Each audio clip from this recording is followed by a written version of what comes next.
This is Active Christianity's Living the Gospel podcast. Join us as we explore different aspects of the gospel according to the Bible and how we can put this into practice in daily life. Hi, everybody. Thanks for tuning in to Living the Gospel. I'm Kathy. And I'm Julia. And we are connecting today with Malenko over in Norway. Hi, everyone. Hey, Malenko. So this is as close as they would legally let us get to each other to record this podcast. So we'll have to make do. No, we just want to shake things up a bit, do things a little bit differently today. Yeah. So today we were going to talk about something that we've noticed a lot of people are searching online, and that is... the end times. Yeah, the end times, or the Great Tribulation, the Rapture, Judgment Day. These are the kind of things people are searching right now. Which is understandable given the uncertainty of the times that we're in right now. Yeah. But I think that's actually a common thing, that in times of calamity, in times of difficulty, that people turn to their faith to get answers. And I think many people have probably read about this or heard about it. And it's also a theme in popular media, isn't it? The apocalypse, the end times. And it's people maybe have a tendency to become anxious and try to find out what's happening. And you see people who comes with these doomsday prophecies and so on. But these kind of things, they've been happening since the dawn of time. You know, there's been absolutely natural disasters, there's been wars, there's been epidemics or pandemics, and each time I think some people will come out there and sort of say, this is a sign of the times, it's the end of the times. And I don't want to go there. I don't want to go there and say that this is a sign of the times, even though Jesus himself also talks about it, that at the end times there will be difficulties, doesn't he?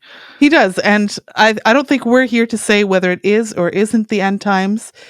Jesus says no one knows that time, right? Like we guess and we speculate about things, but we don't know when that time is actually. No, and we I don't don't think actually that's need the to point know. either, that is this the end times or not.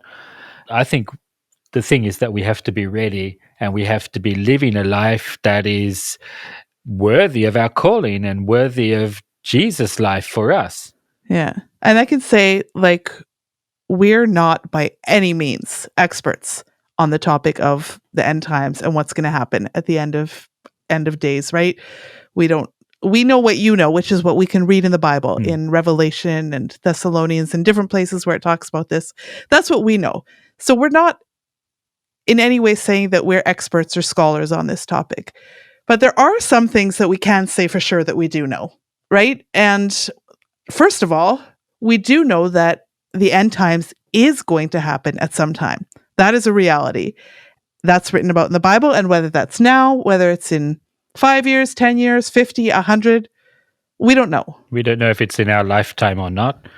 And in a way, that's beside the point, but it is a reality. We know that Jesus speaks about it himself also, that he will return. And the second thing that we know for sure is that those who are Christ's, when he comes again, they will be taken to be with him for eternity. Yeah. So that's actually incredibly hopeful. It's so hopeful, actually, that it's not something like when we think about the end times, it can be such a tendency to have this, like you mentioned, Malenko, a sort of doomsday feeling about it. But actually, what's going to happen in the end times is that those of us who are Christ's will go to be with him for eternity. Right. And that's you can say the third thing that we know is that if we're faithful in following Jesus now, we will be with those that he takes to be with him. So it's written in John 14, Jesus says, "In my Father's house are many mansions. If it were not so, I would have told you. I go to prepare a place for you. And if I go and prepare a place for you, I will come again and receive you to myself, so that where I am, there you may be also. And where I go, you know, and the way you know." That's actually very exciting when you think about that. Jesus is up there right now in heaven, preparing a place for us. And we know where he is. We know he's up there. And we know the way to go to get there ourselves. Right. And when we hear words like that, we should actually be feeling this thrill of excitement, you know? This is what's going to happen. This is what it's all about. And it's not something that we should just be thinking about when there's these big world events or when there's difficult times. But this is what our life as a Christian, as a follower of Christ, should be all about, that we're going to meet him We're going to meet our Savior. And that when that time comes, yes, this is what I've been living for. This is what I've been working for. This is what I've been praying about. This is what my whole life is, right? Yeah. Absolutely. It just makes me think of an article that I read many years ago that is surprisingly relevant to the times, considering that it was written in the 1950s. And the author here writes, "Many people are awakened by serious world events, but soon fall asleep again. If they knew for certain that Jesus would only return many years from now, they would immediately go right out into the world. Yet if they had the mind of the bride and knew that Jesus was not coming for another 100 years, and they had the opportunity to live here on earth all that time, they would love and serve Jesus just as much and speak with enthusiasm about that great day when he will return. They are finished with the world and have seen through its folly." So that's really the way to take it. So it's not that we're loving and serving Jesus because, oh no, what if he comes tomorrow? Yeah. Right? We're loving and serving him because he is we love him and we want to be with him for eternity. And that's our reality in our everyday, right? Yeah, and that we want to be like him. So the point of it is not that we're trying to squeak into heaven at the last minute, and now that we think it might be the end times, there's this mad scramble to get in the door. The whole point is that throughout my life, I'm working to get more of the virtues so that I have this abundance to take with me into eternity. Then you've got times like these that we're in right now. There's this pandemic. There's a world economy in crisis. And people, they see that their jobs might be on the line or their health and all these kinds of things. And then you can think, okay, is this something where I should be rejoicing, which I should be looking forward to? What about this time? And the thing is, we are living in this time, and we have to be aware of that. We have to take the precautions that are necessary. We have to be along in comforting and helping where we can. But in the midst of this, we have a future. And what can I get out of this situation now? How can I live my life so that when that day comes, whenever it is, that I'm ready? And that whole attitude, that should be there in good times and in bad, in crises and when you're in your daily routine life. Right. This is the attitude of a Christian, Yeah, that we're ready at all times, right? Yeah. There's that verse in Luke where Jesus says that it shouldn't be that day comes upon you unexpectedly, right? Yeah. Not only does he say that it shouldn't come unexpectedly, but he also says, when these things begin to happen, look up and lift up your heads because your redemption draws near. And all these things in the world, we're going to leave it behind. And sure, there's a trial now, there's a test of our faith, and there's things happening, but our redemption is drawing near. And how can I know my redemption is drawing near? That's when I really live this life, that I live my life because I love Jesus, because he has loved me. And then I can be really sure about my eternity. That when he comes, we can lift our heads. And I always think of the expression to be able to look him in the eye. Yeah. And I just found it interesting when we were talking about this episode and getting ready for it. We read that verse that Paul writes to Timothy where he talks about, he says that in the last days, perilous times will come. But then what was really interesting was that he doesn't mention disasters and crises and that sort of thing. When he's talking about perilous times, he's talking about that people will be lovers of themselves, lovers of money, proud, unloving, unthankful, without self-control, despisers of good, lovers of pleasure rather than lovers of God.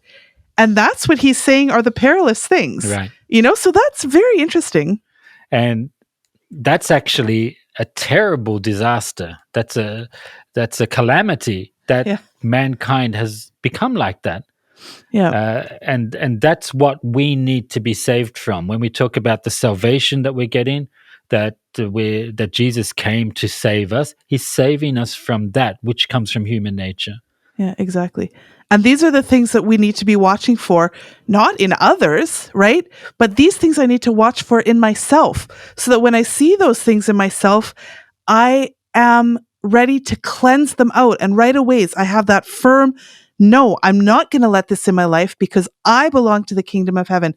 I don't belong to this earth. So what do I need with pride and all these things? Like that is not going to have any part in me, because if I let that live, then Satan gets something in me, right? Hmm. But I need to have this mind that right away when I see these things come up, that's a sign of the end times, and that's what I need to overcome right away in my life, Right. so that I can be completely pure and without spot and blameless, and I can meet Jesus like that, right? And it brings rest too. Like if I'm working to fill myself with these virtues and root out all sin, then that day can't come unexpectedly, even if it is tomorrow, Hmm. Right. because I'm ready. I'm ready as I am now. And Yeah. that doesn't mean that I've attained perfection to the fullest, but that means that I can look at my life and say that there's nothing that is tying me to this earth, and Right. there's nothing that's tying me to sin. Everything that I'm required to leave behind when Jesus comes, I've left it behind already. Yeah. Then I don't have anything to worry about. And Paul writes that in Colossians chapter 3 as well, that if you have been raised with Christ, then seek those things which are above, where Christ is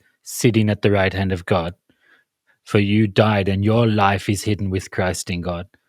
And when he appears, you will appear with him in glory. Think of that's how I can live my life, that my mind is set on heavenly things, that I'm so in tune with heaven, that everything I do, my Mhm. reactions, my deeds and my thoughts and my words, they're all based on that heavenly way of thinking, because that's where my mind is. Yeah, they're all pointing me in that direction, right? Yeah. And then when Jesus comes, I will appear with him in glory, because that's my element. That's where I am. And if you have this foundation, and like you said, Malenko, that verse in Colossians about having your mind lifted and focused on things above, then it actually leads you into a life of action. Jesus says in Matthew 7, he said, "Not everyone who says to me, 'Lord, Lord,' shall enter the kingdom of heaven, but he who does the will of my Father in heaven." So that's really what it is. It leads us to this life of action where we are, like you said, Kathy, all these things that Paul listed, this pride and unthankfulness and being a lover of myself and a lover of money, that it leads me to a life where I am actively rooting these things out in myself Mhm. and replacing them with the virtues of Christ. Mhm. And that is to do the will of God. And that, I think it's written somewhere in the New Testament that those who do such things, an abundant entrance will be provided for them into the Mm. kingdom of God. Right. Because all of this is temporary, right? We know that. And whether it's temporary as in the rest of our natural lives, or whether it's temporary as in Jesus is coming next week, I'm happy to leave it all behind. Yeah. Yeah.